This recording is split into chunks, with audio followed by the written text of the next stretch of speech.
So I want to start this video by simply showing you the separation between the net worth at 15 minutes in a Herald game, right? This is a Herald and Guardian. Look at the net worths, about 5.5k is the highest at 15 minutes. Now let's look at more so of an ancient game.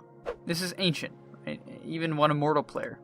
And we just look at the difference, right? It's 1520, the same timing. And you notice there's a lot more consistency, right?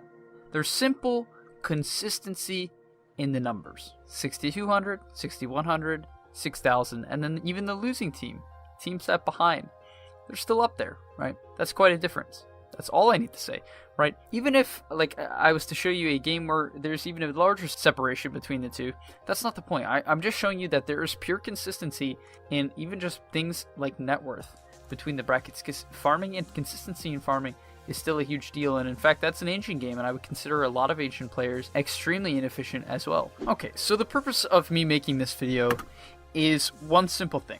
It's the fact that I continue reading different people complaining that their MMR bracket is harder to get out of than another. But the odd part is that everyone in every bracket has this issue. Everyone's bracket's the hardest, but that's not possible, right? Every bracket can't be the hardest, or else they're all just as much as the easiest. That's just not how that works. So, let's dive into why it's your mistakes that make your bracket the hardest. Nothing else. It's you. Now, I know already half of you have clicked off the video because you don't want to hear it. You don't want to hear it. I get it. If this is your emotional, like, let it go type of game and you're playing just to get your mind off of it, that's fine. But recently, I was talking to this player. He is Herald 6, so one of the lower ranks in Dota. And I understand, right? It's hard to rise in MMR. But he was making a lot of excuses, and I know a lot of you guys do this, so really self-reflect. If this video is about you, you should be willing to tell yourself, okay, breakthrough, have I made excuses like, it's my bracket, it's my teammates? If that's yes, if the answer is yes, you need to self-reflect and really pay attention to this. Because first off, without me even having to say anything, his starting skill build is wrong. Like, the game hasn't even started yet, and there's already something wrong, right? Like, so if you complain about your teammates, but you can't even take the time to understand that Dual Breath is a much better level 1 spell than Liquid Fire by a large margin, regardless of mana cost, then at least you're on the right path, right? Because you're doing a little bit of reflection for yourself to understand what maybe I need to do in this game. Because right off the bat, also another thing, you have 2 clarities. You typically don't buy clarities as an offlane pause for support. Now, this is going to be a very harsh, critical, to the point video, right? I have no interest in beating around the bush with this. I'm going to, for the first 15 minutes, probably 15 to 20 minutes, just rip apart everything that this player does. Why? Because I need to show you guys that it is your mistakes that influence the game, right? If you cut out 90% of them, you would cut out thousands and thousands of micro mistakes, right? But I'm going to take out many more of the majority mistakes. So first off, you get first blood. Like, that's a joke first blood. Right then and there, with this amount of gold that I got, I should be confident that I can start or pressure hardcore at the laning stage. You notice also, why is this so bad? Like, why do you not want Liquid Fire level 1? First off, the stats are just awful. It does 60 damage compared to the 100 of Dual Breath. Like, that's just a base value. The cooldown is half of Dual Breath, meaning it's significantly less damage if you're casting them off cooldown, which you might want to do in the laning stage. And you bought 2 clarities. 2 clarities you have no use for the majority of the laning stage. Neither do these clarities give you HP regen. Also, you eat this branch, but why? Like, why eat the branch? You just gave up a stat of trading when you were close enough to full HP. Like, they have very little kill threat on you. Why eat a branch? You don't need double the regen here. You're not a mid laner. There's trees all around you.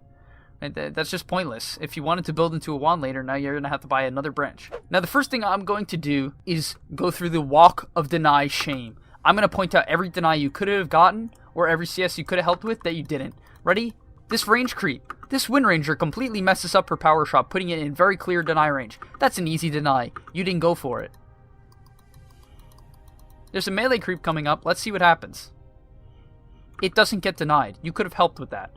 There's a range creep coming up here. It could have gotten denied. You didn't deny that. Oh, I think I missed one. This melee creep here, also, potential deny range. She gets the CS. You could have denied it. You didn't. Next wave. There's a melee creep coming up. You could have denied it, but instead, you didn't. There's some 2 melee creeps coming up here. You could have denied both of them. They were both easily deniable. You didn't deny either of them. So far, 7 out of 8 creeps. This range creep, you just completely ignore. Could have denied it there, the Wind Ranger completely messed up her last hit. You're full HP, there's no reason you can't contest these CS. That's another easy deny, they messed up the CS again. Range creep could have been denied. The Necro potentially set it up, but you weren't in position to get it. So, hopefully this, at least shows you that you're not doing anything. I hate to sound like that guy, and you're gonna be like, oh, Speed, you're so negative. Just listen to me, guys. Pay attention to things like this. Instead of saying, why is my Necro doing this? Why is my Necro doing that? Just get 8 denies in a row.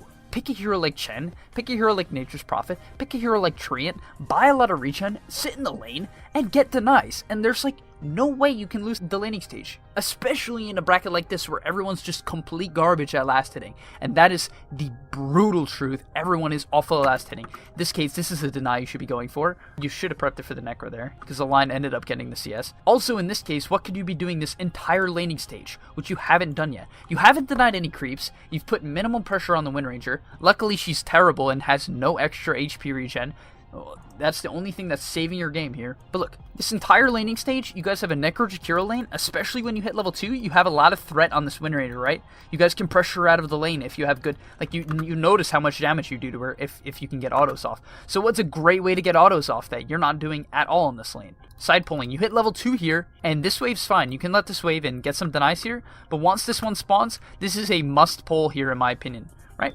You could play the lane normal if you were crushing in CS, but you're not. So pull the lane back, and then trade, right? You're a full HP Jakiro, one of the better trading heroes in Dota. Pick up a stick, right? Buy a magic stick, side pull, and then you'll be extremely efficient at trading. In fact, you'd probably get a kill on the Wind Ranger. But instead, what can she do? Just last hit under tower. Not only that, you have 2 clarities here, you're taking no harass, and you're not popping one. What was the point of buying the clarities in that case? Once again, at level 3, right? My teammates lost me the game. Well, yeah, you couldn't even take the right spell at level 3. Now, I know at this point you're probably... Speed, you're a bully, alright? Yes, guys, I am a bully. I've been doing it my whole life, so hopefully you can understand. But let's look at the numbers, okay? I don't want to harp on this too much, but let's look at the numbers. Dew Breath goes from 20 burn damage to 40, meaning for only 5 more mana, meaning it doubles. That is a pure double. Not only that, the other stats go up by a little bit, but a double in damage. Liquid Fire goes from 12 to 16 damage. 12 to 16. I believe, if my math is correct, that's a 30% increase, around 33% increase. So you could have an 100% increase for 5 mana, or you could have a 33% increase. Which one would you take? And now you might argue, okay, but the cooldown goes down. Sure. But I would rather double damage on my Dew Breath any day of the week. If you're gonna spend the mana, also, what is this? You just bought a Void Stone. Brother, no one ever buys a Void Stone as their first item. No pro has ever done this. It just, isn't a thing. So why would you do it? Okay, if you think there's some really good reasoning, I would love to hear it, right? I would love to discuss all these things in the Discord. That's what it's there for, guys. But you can't go ahead and start saying there's no reason and my MMR is hell when you're buying a Void Stone as your first item. It gives you 1.75 mana regen. What does that even do? That's... So it's around 5 minutes in. You have a couple options. Jakiro is a hero that loves pushing with the cart wave. So you could easily stay top right now, stay top, and shove in the wave with your Necrophos pressuring the tower, right? I think that's very reasonable. Okay? Or what you could do, which is extremely common to see in this bracket, is not TP mid with your Viper, your Chaos Knight, and your Drow, 3 heroes that I guess are cores. I can't really tell who's the support. It looks like you're solo supporting, which shouldn't matter in this bracket, frankly. It literally means nothing. What you could do is, I think you have 2 good options. You stay top, and you pressure in this tower with the car wave, which is fine. Or, you TP bottom, and take a double range creep wave, including defending bottom tower. But what do? You TP mid, and you split XP 4 ways. 4 ways! You're splitting XP 4 ways. For what? Why? You're not going to take the tower mid. Okay, they're going to push it out. What are you doing? You could be free farming bottom and getting to level 6 at the 8-minute mark. The 8-minute mark. Not only that, you could easily have Arcane Boots right now, which means you have literally infinite mana for the majority of the laning stage if you pick up a Clarity or two. And you could easily push up bottom and move towards a very quick Eul's, or you could buy 2 Bracers and be stronger than everyone else. But instead, you're forcing a mid tower that they are defending with 3 heroes. They're defending it with 3 heroes. You're splitting XP 4 ways. And at the 6-minute mark, there is an abandoned lane and you guys have 4 cores. Now you could be like, well, that's my core's fault. I'm doing my job as a support. No, just be a core.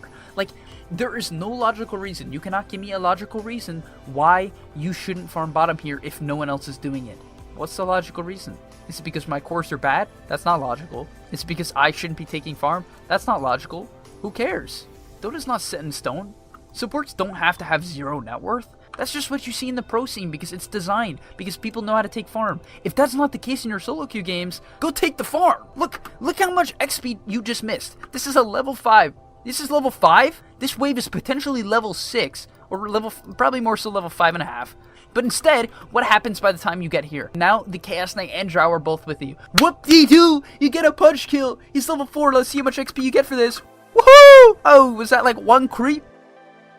You also got 173 gold, which is like a creep wave. I hope you can understand what I'm saying, right? Like, you just missed so much farm bottom. You could have pressured in top, but instead neither thing happened. You AFK'd mid and tried to pressure a mid tower that was getting defended by 3 heroes, including one of the best tower defenders in the game as Lich, because he puts that shield garbage, and Kunkka, another great tower defender, period.